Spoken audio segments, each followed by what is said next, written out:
What's up, everybody? Welcome back to another highly combustible reaction. We're jumping into something.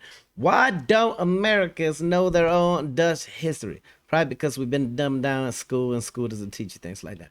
But let's jump into it. Let's check it out together. If you guys enjoy it, get over and show New Netherlands now some love.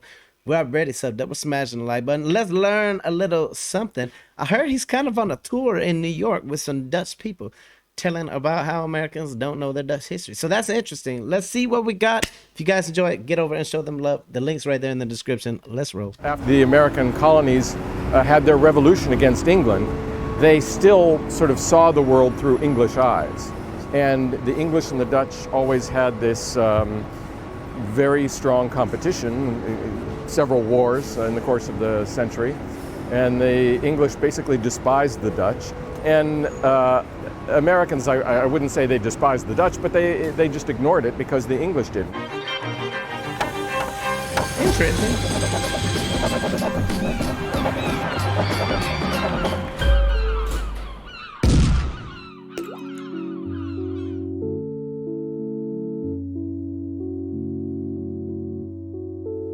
New York is one of the greatest cities human civilization has ever known.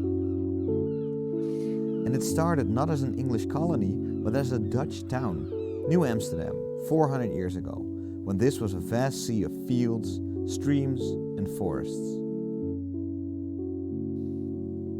And if it wasn't for this man, that history would still only be known to scholars and academics. Russell Shorto is a historian and a journalist who dusted off this exciting time of American history.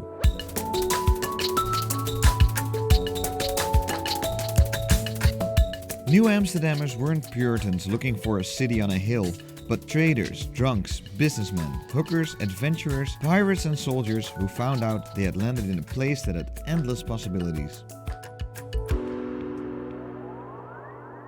In 4 parts, Russell will show us and a group of Dutch tourists why there is more to early American history than just New England and Virginia. To the extent that Americans know about anything about early American history, they know those things. They know that there were the Puritans and Pilgrims, and they know that the Thanksgiving holiday comes from the Pilgrims, and they know about the South and the planters. And they, I think, have this blank spot covering the whole area between, because there's an enormous area between New England and Virginia, and it encompasses all of what would become 5 states: New York, New Jersey, most of Pennsylvania, Delaware, and Connecticut.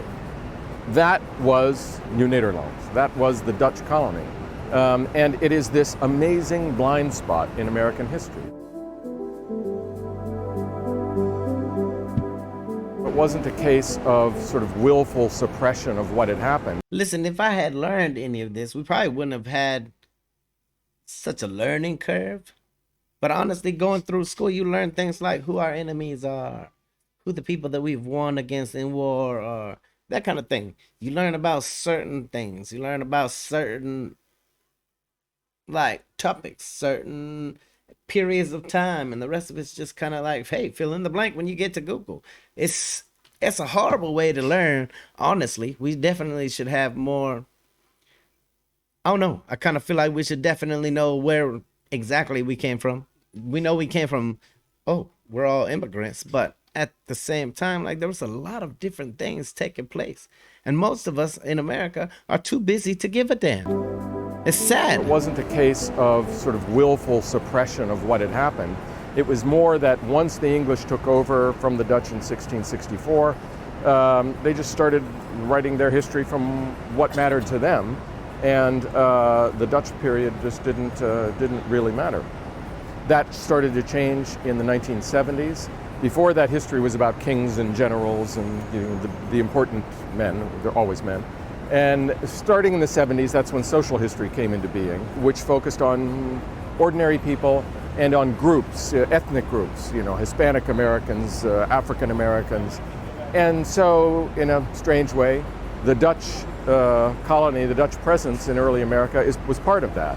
It takes decades then to develop people who have PhDs in the field and who are writing about it and researching it, before you build up a body of material that it can start to make a difference. And I think that's where we are now with all of this. Yo, seriously, this is gonna be a very intriguing 4-part little series.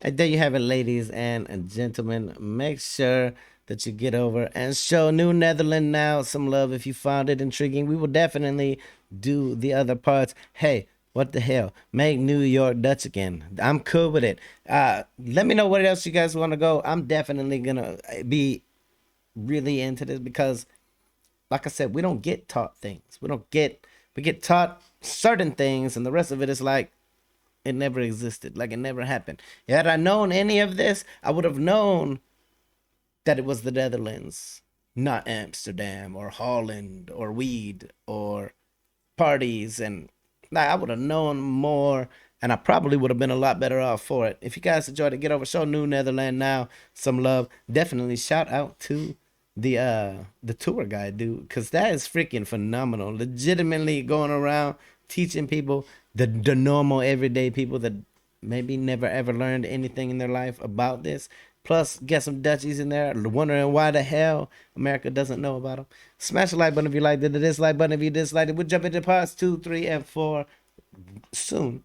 Check out the other video over there. Until the next one, highly combustible. You guys be happy, healthy, safe. I love you to the moon and back. Peace.